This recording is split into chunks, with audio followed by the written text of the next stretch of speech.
नमस्कार, मैं हूं सुधीर चौधरी और डीएनए में आपका स्वागत है। क्या वोट बैंक के लालच में किसी समुदाय की धार्मिक भावनाओं का विसर्जन किया जा सकता है? ये सवाल हम इसलिए आज पूछ रहे हैं क्योंकि पश्चिम बंगाल की मुख्यमंत्री ममता बनर्जी ने ऐसा ही करने की कोशिश की है। ममता बनर्जी अल्पसंख्यक समुदाय के तुष्टीकरण के लिए हिंदुओं के त्योहार पर कठोर हो गई हैं। ममता बनर्जी पर आरोप है कि वो अपने राज्य के अल्पसंख्यकों यानी मुसलमानों को खुश करने के लिए हिंदुओं के त्योहार पर पहरा लगाने की कोशिश कर रही हैं। ये बात किसी आम आदमी, नेता या पत्रकार ने नहीं कही, बल्कि ये टिप्पणी कलकत्ता हाई कोर्ट की है। कलकत्ता हाई कोर्ट ने यह टिप्पणी पश्चिम बंगाल सरकार के एक आदेश के खिलाफ की है। पश्चिम बंगाल की ममता बनर्जी सरकार ने आदेश दिया था कि विजयदशमी के दिन देवी दुर्गा का मूर्ति विसर्जन शाम 4 बजे के बाद नहीं होगा, क्योंकि विजयदशमी के अगले दिन मुहर्रम है। इसके पीछे ममता सरकार का तर्क यह था कि इससे कानून व्यवस्था की हालत बिगड़ सकती है। हमारे दर्शकों में से कई लोग कल दुर्गा मां के मूर्ति विसर्जन की तैयारियां कर रहे होंगे। आप में से बहुत सारे लोग बुराई पर अच्छाई की जीत के त्योहार दशहरा मनाने की तैयारियां भी कर रहे होंगे। लेकिन यह खबर आपको यह सोचने पर मजबूर कर देगी कि क्या हमारे देश की राजनीति में बुराई पर अच्छाई की विजय वाकई में हो पा रही है? हमारी अपील है कि इस खबर को आप हिंदू और मुस्लिम के चश्मे से मत देखिएगा। इस खबर का विश्लेषण हम सिर्फ इसलिए कर रहे हैं ताकि आपको यह समझने में मदद मिले कि देश की राजनीति में तुष्टीकरण का तेवर कितना पुराना है। तुष्टीकरण भारत के विकास को रोकने वाला वो रावण है जो ना हिंदुओं को आगे बढ़ने दे रहा है और ना ही मुसलमानों को। इसलिए वोट बैंक वाली इस राजनीति का दहन आज हम डीएनए में करेंगे। इसके बाद हम आपको बताएंगे कि कैसे भारत के शॉक ट्रीटमेंट से पाकिस्तान अब बौखला गया है। अपनी इस बौखलाहट में पाकिस्तानी सेना ने अपनी यूनिफॉर्म यानी अपनी वर्दी लश्कर-ए-तैयबा के आतंकवादियों को दे दी है।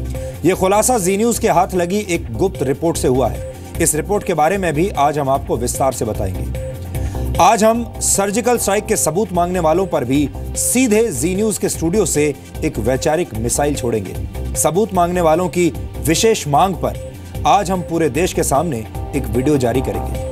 और आज हम आपको अमेरिका की राजनीति से जुड़ा एक और विश्लेषण दिखाएंगे। इस विश्लेषण का आधार अमेरिका में हुई दूसरी प्रेसिडेंशियल डिबेट है।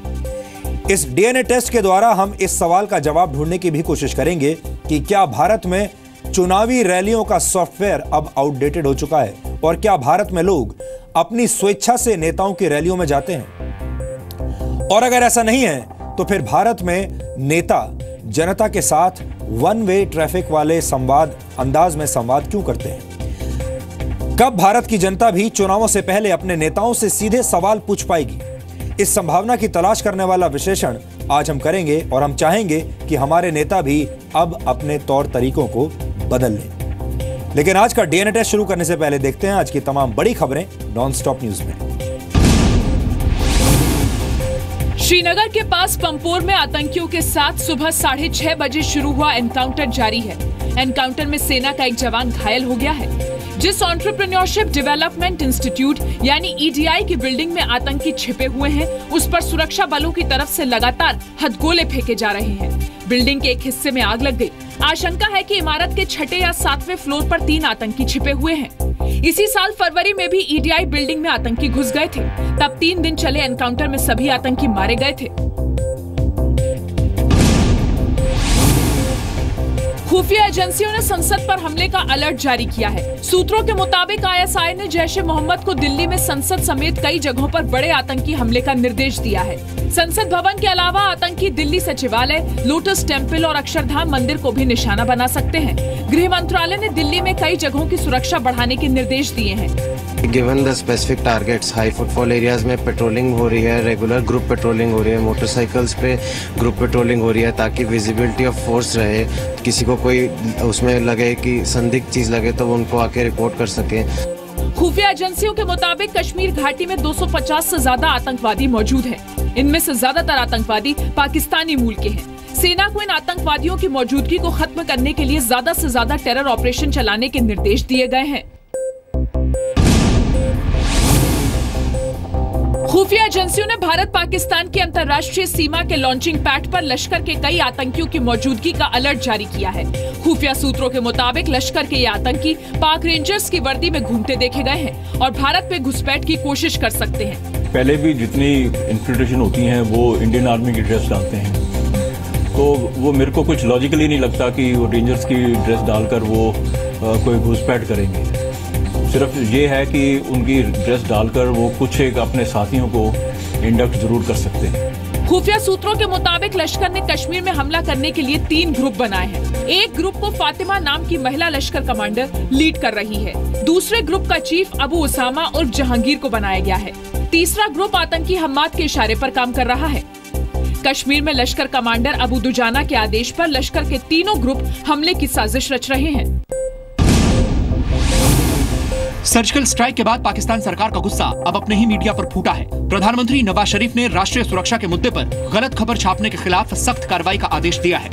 नवाज शरीफ ने यह कदम सेना प्रमुख राहिल शरीफ से मुलाकात के बाद उठाया है। बैठक में ISI प्रमुख, गृह मंत्री और पंजाब के मुख्यमंत्री शहबाज शरीफ भी मौजूद थे। पाकिस्तान के अंग्रेजी अखबार द डॉन ने 6 अक्टूबर को खबर छापी थी कि सरकार और सेना के बीच मतभेद है। चीन ने संकेत दिए हैं कि वो पठानकोट हमले के मास्टरमाइंड मसूद अजहर पर बैन को लेकर UN में अपना विरोध जारी रखेगा। चीन के उप विदेश मंत्री ली बाओडोंग ने आज कहा कि आतंकवाद के नाम पर कोई देश राजनीतिक फायदा नहीं उठा सकता है। चीन का ये बयान ऐसे समय में आया है जब वहां के राष्ट्रपति शी जिनपिंग इसी हफ्ते गोवा में होने वाले ब्रिक्स सम्मेलन में भाग लेने आ रहे हैं। वैसे चीन ने साफ किया है कि न्यूक्लियर सप्लायर्स ग्रुप में भारत की दावेदारी पर बात करने को वो राजी हैं। संयुक्त राष्ट्र में चीन 2 बार जैश ए मोहम्मद के आतंकी मसूद अजहर को बैन करने के फैसले पर वीटो लगा चुका है। विजयादशमी पर मूर्ति विसर्जन को लेकर पश्चिम बंगाल की ममता सरकार के आदेश को कलकत्ता हाईकोर्ट ने खारिज कर दिया है। आज हाईकोर्ट ने सिंगल बेंच के उस फैसले को सही ठहराया जिसमें शाम 4 बजे तक पंडाल की मूर्तियों, शाम 6 बजे तक घरेलू मूर्तियों और रात 8:30 बजे तक याचिकाकर्ताओं की मूर्तियों को विसर्जित करने का वक्त तय किया था। ममता सरकार की तरफ से जुबानी आदेश जारी किया था कि 4 बजे तक सभी मूर्तियों का विसर्जन हो जाना चाहिए। बंगाल का राज्य सरकार कुछ लिखित रूप से नहीं लेकिन एक अलिखित निर्देश दिया था जिसमें यह था कि दुर्गा प्रतिमा दशहरा अर्थात दशमी के दिन 4 बजे के बाद विसर्जन नहीं हो सकता है एवं एकादशी उस दिन भी नहीं हो सकता है। विजयादशमी के अगले दिन मुहर्रम है। कलकत्ता हाईकोर्ट ने कहा था कि पश्चिम बंगाल सरकार का ये आदेश अल्पसंख्यकों को खुश करने की कोशिश है। 6 तारीख को हाईकोर्ट के सिंगल बेंच में आदेश खारिज होने के बाद ममता सरकार ने समीक्षा याचिका दाखिल की थी। नासिक में आज हालात कल से बेहतर रहे। 5 साल की बच्ची से रेप की कोशिश की खबर के बाद कल हिंसा भड़क गई थी। महाराष्ट्र के गृह राज्य मंत्री दीपक केसरकर के मुताबिक स्थिति लगातार सुधर रही है। नाबालिग आरोपी पकड़ा जा चुका है। 15 दिन के अंदर चार्जशीट दायर करने का भरोसा दिया गया है। वो जो कल्प्रिट है उसको अरेस्ट किया गया है, तो उसको जो इसका चार्जशीट भी है, मेरी CM साहब के साथ बात हुई है और उनके भी इंस्ट्रक्शंस है कि within 15 days the chargesheet should be filed. Maharashtra के CM देवेंद्र फडणवीस ने मामले की फास्ट ट्रैक कोर्ट में सुनवाई का भरोसा दिया था। राज्य सरकार पीड़ित परिवार को आर्थिक सहायता भी देगी। एहतियात के तौर पर नासिक में इंटरनेट सेवा रोकी गई है। स्कूल और कॉलेज स्थिति सामान्य होने तक बंद रहेंगे। प्रधानमंत्री नरेंद्र मोदी पर कांग्रेस का जुबानी हमला आज भी जारी रहा। कांग्रेस ने आरोप लगाया कि मोदी सरकार सर्जिकल स्ट्राइक का राजनीतिक फायदा उठाने की कोशिश कर रही है। शहीदों की कुर्बानी का इस्तेमाल यूपी और पंजाब में वोट बटोरने के लिए किया जा रहा है। कांग्रेस का कहना है कि यूपीए सरकार ने भी सर्जिकल स्ट्राइक की थी, लेकिन कभी इसका राजनीतिक फायदा उठाने की कोशिश नहीं की। सैन्य पराक्रम और सर्जिकल स्ट्राइक की वीर गाथा को भारतीय जनता पार्टी वोट हथियाने के टूल के तौर पर शर्मनाक तरीके से इस्तेमाल कर रही है।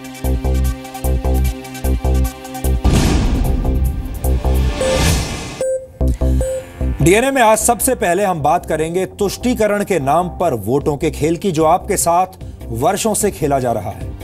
पश्चिम बंगाल की मुख्यमंत्री ममता बनर्जी पर आरोप है कि वो अपने राज्य के बहुसंख्यकों की कीमत पर अल्पसंख्यकों यानी मुसलमानों को खुश करने की कोशिश कर रही हैं। और ये बात किसी आम आदमी, नेता या पत्रकार ने नहीं कही, बल्कि ये कहना है कलकत्ता हाईकोर्ट का। कलकत्ता हाईकोर्ट ने यह टिप्पणी पश्चिम बंगाल सरकार के एक आदेश के खिलाफ की है। पश्चिम बंगाल की ममता बनर्जी सरकार ने आदेश दिया था कि विजयदशमी के दिन देवी दुर्गा का मूर्ति विसर्जन शाम 4 बजे के बाद नहीं होगा, क्योंकि विजयदशमी के अगले ही दिन मुहर्रम का त्योहार है, मुहर्रम है। यह फैसला हम आपको विस्तार से आज बताएंगे, लेकिन उससे पहले हम आपसे एक अपील करना चाहते हैं। हमारी आपसे अपील यह है कि इस खबर को आप हिंदू और मुसलमान के चश्मे से बिल्कुल ना देखें। आप इस खबर को इस तरह से देखें कि राजनीति कैसे दो समुदायों को आपस में लड़वाने का काम करती है, क्योंकि यहां पर वोट बैंक की राजनीति हो रही है, उन्हें वोट चाहिए। आप सिर्फ इसे अदालत का एक और आदेश न माने, क्योंकि इस खबर में वोट के लिए राजनीति करने वाली सरकारों पर कड़ा कटाक्ष किया गया है। अब आपको विस्तार से बताते हैं कि यह पूरा मामला क्या है और इससे आप क्या सीख ले सकते हैं। हो सकता है आप पश्चिम बंगाल में ना रहते हो, क्योंकि हमारे बहुत सारे दर्शक ऐसे हैं, हमें पूरी दुनिया में, पूरे भारत में देखा जाता है, लेकिन इसमें हर राज्य, हर देश में रहने वाले दर्शकों के लिए कुछ ना कुछ सीख छुपी हुई है। कल यानी 11 अक्टूबर को पूरे देश में विजयदशमी मनाई जाएगी और कल ही देवी दुर्गा की प्रतिमा का विसर्जन भी किया जाएगा, आप सब जानते हैं। परसों यानी विजयदशमी के अगले दिन 12 अक्टूबर को इस बार मुहर्रम है। कई जगह, खासतौर पर पश्चिम बंगाल में यह परंपरा है कि कई पूजा पंडालों की तरफ से प्रतिमा का विसर्जन अगले दिन भी किया जाता है। लेकिन इससे पहले ही पश्चिम बंगाल की सरकार ने कोलकाता के स्थानीय अखबारों में विज्ञापन छपवा दिया, जिसमें यह कहा गया कि 11 अक्टूबर को शाम 4 बजे के बाद मूर्ति विसर्जन नहीं होगा। सरकार का तर्क था कि विजयदशमी के अगले ही दिन मुहर्रम है, जिससे राज्य की कानून व्यवस्था बिगड़ सकती है। सरकार के इस आदेश को कलकत्ता हाई कोर्ट में चुनौती दी गई और कोर्ट ने ममता बनर्जी की सरकार के ऑर्डर को खारिज कर दिया और कहा कि सरकार के इस फैसले में कोई तर्क दिखाई नहीं पड़ता।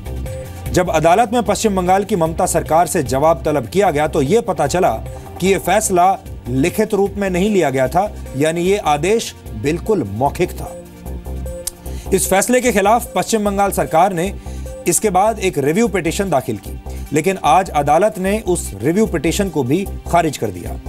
अब हम आपको वो बातें बताना चाहते हैं जो अपने फैसले में अदालत ने आज कही हैं। ये बातें बहुत महत्वपूर्ण हैं। इन बातों को आज आप ध्यान से सुनिए, क्योंकि ये आदेश देश के लिए और देश में रहने वाले तमाम लोगों के लिए और यहाँ पर राजनीति करने वाले नेताओं के लिए बहुत ही महत्वपूर्ण है। अदालत ने कहा कि दुर्गा पूजा बांग्ला बोलने वाले लोगों के लिए सबसे ज्यादा महत्वपूर्ण त्योहार है, फिर चाहे वो पश्चिम बंगाल में रहते हो या किसी और राज्य में। आज से पहले कभी भी मूर्ति विसर्जन पर इस तरह की पाबंदियां नहीं लगाई गई। अदालत ने कहा कि 1982 और 1983 में भी विजयदशमी के अगले ही दिन मुहर्रम था, लेकिन उस वक्त भी कोई पाबंदी नहीं लगाई गई थी।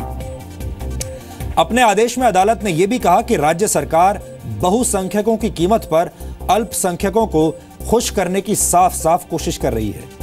अदालत का यह भी कहना था कि प्रशासन यह समझने में असफल रहा कि मुहर्रम मुस्लिमों का यानी मुसलमानों का सबसे महत्वपूर्ण त्योहार नहीं है। यानी संक्षेप में राज्य सरकार ने खुल्लम खुल्ला गैर जिम्मेदाराना तरीके से एक समुदाय के साथ भेदभाव किया और मां दुर्गा की पूजा करने वाले लोगों के मौलिक अधिकारों का हनन भी किया। आपको एक बार फिर से बता दें, ये सब हम नहीं कह रहे हैं, बल्कि ये सब बातें कलकत्ता हाई कोर्ट ने अपने फैसले में कही हैं। अदालत ने और भी महत्वपूर्ण बातें कही हैं। अदालत का कहना है कि सरकार को यह भी एहसास करना होगा कि राजनीति के साथ धर्म को मिलाना खतरनाक हो सकता है। अदालत ने कहा कि ऐसा कोई फैसला नहीं लिया जाना चाहिए जिससे एक समुदाय दूसरे के खिलाफ खड़ा हो जाए। इन्हीं बातों के आधार पर अदालत ने पश्चिम बंगाल सरकार के आदेश को खारिज कर दिया है। ऐसे में हमारा सवाल यह है कि हमारी सरकारें, हमारे नेता, हमारे यहाँ की पॉलिटिकल पार्टीज धर्म का इस्तेमाल समाज को बांटने के लिए क्यों करती हैं? क्या सिर्फ वोट बैंक के लिए एक समुदाय विशेष को खुश किया जाना ठीक है? आगे हम आपको ममता बनर्जी की वो मजबूरी भी बताएंगे जिसकी वजह से वो अल्पसंख्यकों को हमेशा खुश करने में लगी रहती हैं। लेकिन उससे पहले आप ये रिपोर्ट देखिए।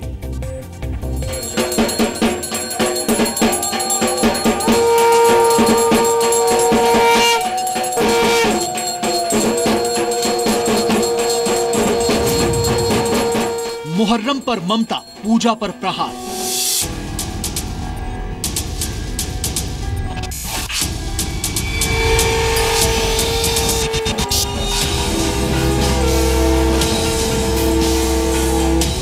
वोट के लिए हिंदू आस्था पर चोट क्यों? ये गलत है, एक तरह से हम कह सकते हैं। हर चीज का एक टाइम है, वो अपने टाइम पे इसे कंप्लीट कर देंगे, सो दैट इससे किसी को कोई प्रॉब्लम नहीं होने वाली है। There should not be any limitation for the timing. Pratima को बहुत जल्दी ले आने पड़ेगा। उसके लिए हमारा जो शाम को एक अनुष्ठान होता है, सिंदूर खेल उसको बोलते हैं, वो फिर हो नहीं पाएगा। ऐसा कोई रेस्ट्रिक्शन नहीं होना चाहिए किसी चीज। तो ये 6 बजे तो ये इम्पॉसिबल ही होता है। जी हाँ, मजहब नहीं बल्कि सियासत आपस में बैर करना सिखा देती है। कोलकाता के ये लोग उस फैसले के खिलाफ आवाज उठा रहे हैं जिसमें सरकार ने दुर्गा पूजा के बाद मूर्ति विसर्जन पर समय की पाबंदी लगा दी है। हालांकि ये पाबंदी अब तो हट गई है, लेकिन पूरी तरह से नहीं। पश्चिम बंगाल सरकार ने 4 बजे तक विसर्जन का मौखिक आदेश दिया था, जिसके बाद कुछ लोग कलकत्ता हाईकोर्ट चले गए थे। अपने फैसले में अदालत ने शाम 4 बजे तक पंडाल की मूर्तियों के विसर्जन का आदेश दिया है, जबकि शाम 6 बजे तक घरेलू मूर्तियां विसर्जित की जा सकेंगी। इसके अलावा याचिकाकर्ता परिवारों को 8:30 बजे तक विसर्जन की छूट दी गई है। दुर्गा पूजा कलकत्ता का सबसे बड़ा पूजा है तथा बंगाल का सबसे बड़ा पूजा है। इस पूजा में पूजा के अंत दशहरा एवं एकादशी के दिन एवं उसके बाद भी दुर्गा प्रतिमा जो होता है उनका विसर्जन करके लोग गंगा जी के किनारे उनका विसर्जन करते हैं। बंगाल का राज्य सरकार कुछ लिखित रूप से नहीं लेकिन एक अलिखित निर्देश दिया था। मैंने पार्शियल खुशी है, क्योंकि इसलिए पार्शियल खुशी है, हम लोग चाहते थे कि पूरा 12 बजे तक दशमी का दिन एकदम कुछ पावन नहीं रहना चाहिए। अदालत के फैसले से याचिकाकर्ता भी आधे खुश हैं, तो कोलकाता के स्थानीय लोगों को भी लगता है कि विसर्जन का समय और ज्यादा बढ़ाया जाना चाहिए। हम लोग थोड़ा सा टाइम बढ़ाने के चाहते हैं। बढ़ाना चाहिए, जरूर बढ़ाना चाहिए, क्योंकि ये तकलीफ हमारे लिए होता है, क्योंकि ये समय बहुत कम हो जाएगा, क्योंकि हमारा यहाँ कलकत्ता में और सॉल्ट लेक में भी ज़्यादा बहुत बढ़ गया है पूजा। 9 बजे तक भी करें तो भी ज़्यादा लोग देख पाएंगे। अवार्ड तो 1 साल बाद में होगा ये ना, ये साल जो चला जाएगा जल्दी चला जाएगा, तो थोड़ा से रुकने से हमारा आनंद ज़्यादा होगा। शाम हो जाता है तो फिर लगता है ठीक है विसर्जन हो जाएगा, लेकिन उसके पहले होने से थोड़ा लोगों को दुख रहता है। विजयदशमी के अगले दिन यानी 12 अक्टूबर को मुहर्रम मनाया जाएगा और उसी वजह से पश्चिम बंगाल सरकार ने वक्त की पाबंदी तय की है। लेकिन सवाल यह है कि जब मुहर्रम अगले दिन है तो फिर 11 अक्टूबर को वक्त की पाबंदी लगाने का क्या मतलब है? रेगुलेट कर सकती थी लेकिन टाइमिंग नहीं फिक्स कर सकती। ये हिंदुओं का या दुर्गा पूजा जो करते हैं, जो विमर्शन करते हैं, उनके सेंटीमेंट को बहुत ज़्यादा हर्ट करता है। तो हाई कोर्ट को भी यही कहना चाहिए था कि आप रेगुलेट करिए, साइड से रेगुलेट कर दीजिएगा, लेकिन टाइमिंग नहीं फिक्स कर सकते। सपोज हाईकोर्ट के फैसले में की गई टिप्पणियों को आधार बनाकर बीजेपी ममता बनर्जी पर मुस्लिम तुष्टीकरण का आरोप लगा रही है। बड़े दुर्भाग्यपूर्ण है जिस प्रकार से ममता बनर्जी और टीएमसी सरकार तुष्टीकरण की राजनीति कर रहे हैं। हाईकोर्ट ने उसको नोटिस लेते हुए और फटकार मारी है टीएमसी सरकार की कि इस प्रकार की तुष्टीकरण नहीं हो सकता, और साथ ही साथ ये भी कहा कि 26 जनवरी पड़ जाए तो क्या मुहर्रम मनाएंगे और 26 जनवरी अगले दिन परेड होगी। इस प्रकार की जो टिप्पणी है ये सीधा ममता बनर्जी को आईना दिखाना है कि ये सेकुलर देश है और सेकुलर देश के अंदर आप तुष्टीकरण की राजनीति नहीं कर सकते। वहीं कांग्रेस का कहना है कि राज्य सरकार के फैसले पर सवाल नहीं उठाए जाने चाहिए। आज पूरा स्टेट, हिंदुस्तान के हर स्टेट में सिक्योरिटी अलार्म है, और एक तो बॉर्डरिंग स्टेट्स हैं उधर जो इंटरनेशनल बॉर्डर्स के साथ है। तो इन हालातों में मेरे ख्याल से एक प्रिकॉशनरी स्टेप अगर सरकार ले, मैं समझता हूँ गलत नहीं है। हम पोलराइज्ड विजन से ना देखें, एक लॉ एंड ऑर्डर का एक इश्यू है, उसी एंगल से देखें। लेकिन अब तो कलकत्ता हाईकोर्ट ने भी पश्चिम बंगाल सरकार पर मुस्लिम तुष्टीकरण की राजनीति करने की टिप्पणी कर दी है। इसीलिए सवाल यह है कि क्यों और कब तक इस देश में वोट के लिए आस्था पर चोट की जाएगी। ब्यूरो रिपोर्ट, जी मीडिया। पश्चिम बंगाल के मुख्यमंत्री ममता बनर्जी अपने राज्य के मुसलमानों को खुश करने का कोई भी मौका कभी भी अपने हाथ से गंवाती नहीं है। दरअसल ममता बनर्जी मुस्लिम वोटों के सहारे ही राजनीति की फसल काटने का फॉर्मूला जानती है। पश्चिम बंगाल की 9.25 करोड़ लोगों की जनसंख्या में से करीब 2.5 करोड़ मुसलमान हैं और यही ममता बनर्जी की मजबूरी है। यानी पश्चिम बंगाल की कुल आबादी में 27% लोग मुस्लिम हैं। पश्चिम बंगाल में 29% वोटर मुसलमान हैं। पश्चिम बंगाल की 294 विधानसभा सीटों में 140 सीटों पर मुस्लिम वोटरों का प्रभाव है। ममता बनर्जी की जीत में मुस्लिमों की मुख्य भूमिका रही है। 2016 के विधानसभा चुनाव में ममता बनर्जी को 51% मुस्लिम वोट मिले थे, जबकि 2011 में 35% मुस्लिम वोटों की वजह से ही ममता बनर्जी ने 33 वर्षों के बाद वामपंथियों को बंगाल की सत्ता से बेदखल किया था। मई 2016 में पश्चिम बंगाल के विधानसभा चुनाव में ममता बनर्जी ने 211 सीटें जीती थीं, जिनमें 32 सीटों पर टीएमसी के मुस्लिम विधायक जीते थे। अब आपको समझ में आया होगा कि ममता बनर्जी ऐसा क्यों कर रही हैं या इससे पहले ऐसा क्यों करती थी। ये आंकड़े साफ बताते हैं कि अगर ममता बनर्जी को पश्चिम बंगाल की सत्ता में बने रहना है तो फिर अल्पसंख्यकों को खुश करना ही होगा, और इसीलिए वो मुसलमानों को खुश करने के लिए हर संभव कोशिश करती रहती है। अप्रैल 2012 में ममता बनर्जी की सरकार ने राज्य के हर इमाम के लिए हर महीने 2,500 रुपए का भत्ता यानी अलाउंस घोषित किया था। इसके अलावा सरकार ने हर महीने 1,500 रुपए का भत्ता राज्य के हजारों मुअज्जिन को देने का फैसला भी किया था। आपको बता दें कि मस्जिदों में नमाज के लिए आवाज लगाने वालों को मुअज्जिन कहा जाता है। हालांकि कलकत्ता हाईकोर्ट ने 2013 में सरकार के इस फैसले को भी खारिज कर दिया था। हाईकोर्ट ने अपने फैसले में कहा था कि भारत का संविधान धर्म के आधार पर भेदभाव नहीं करता। हालांकि इसके बाद सरकार ने एक और फैसला लिया, और वो ये था कि इमाम और मुअज्जिन को ये पैसा अब वक्फ बोर्ड के द्वारा दिलवाया जाए। पश्चिम बंगाल सरकार ने 2011 से लेकर अब तक अल्पसंख्यकों के लिए बजट में 4 गुना बढ़ोतरी की है। अल्पसंख्यकों के विकास के लिए सरकार का बजट अब 2400 करोड़ रुपए का हो गया है। 2012 में सरकार ने उर्दू को राज्य की दूसरी राजकीय भाषा बना दिया था। यह फैसला उन जिलों में लागू है जहां मुस्लिम जनसंख्या 10% से ज्यादा है। 2013 में पश्चिम बंगाल सरकार ने बांग्लादेशी लेखिका तस्लीमा नसरीन के लिखे हुए एक टीवी सीरियल पर भी प्रतिबंध लगा दिया था, क्योंकि इस सीरियल के खिलाफ कुछ मुस्लिम कट्टरपंथियों ने ऐतराज किया था। इसी वर्ष जनवरी में भी पश्चिम बंगाल के मालदा में हिंसा हुई थी, आपको याद होगा, जिसमें मुस्लिम समुदाय की एक रैली एक धार्मिक उन्माद में बदल गई थी। भीड़ ने जमकर तोड़फोड़ की थी। पुलिस चौकी, बस, ट्रक और कई घरों को आग लगा दी थी। आपको याद होगा, यह खबर भी सबसे पहले आपको जी न्यूज ने ही दिखाई थी, जब पूरे देश का मीडिया इस खबर पर बिल्कुल चुपचाप था, और उस वक्त भी पश्चिम बंगाल की सरकार पर कई सवाल उठे थे। भारत का संविधान कहता है कि किसी भी नागरिक से जाति, रंग, नस्ल, लिंग, धर्म या भाषा के आधार पर भेदभाव नहीं किया जा सकता।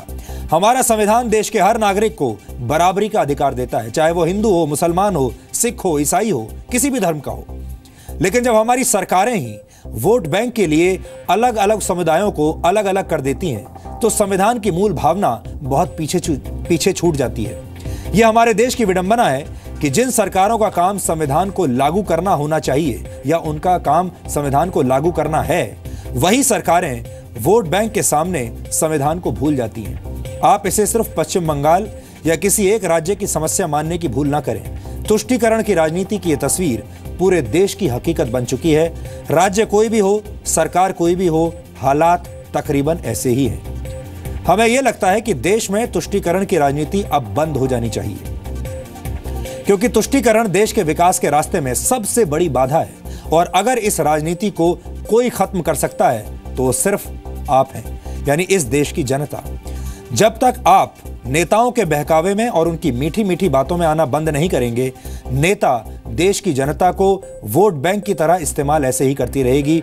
वो देश की जनता को अलग अलग वोट बैंक में बांटकर अपना हित साधते रहेंगे। हमारे देश के नेता इसीलिए हमारे देश की जनता को जाति के आधार पर और धर्म के आधार पर अलग अलग बांट कर रखते हैं, और फिर उन्हें एक वोट बैंक की तरह देखते हैं, ताकि उनकी राजनीति की दुकान ऐसे ही चलती रहे।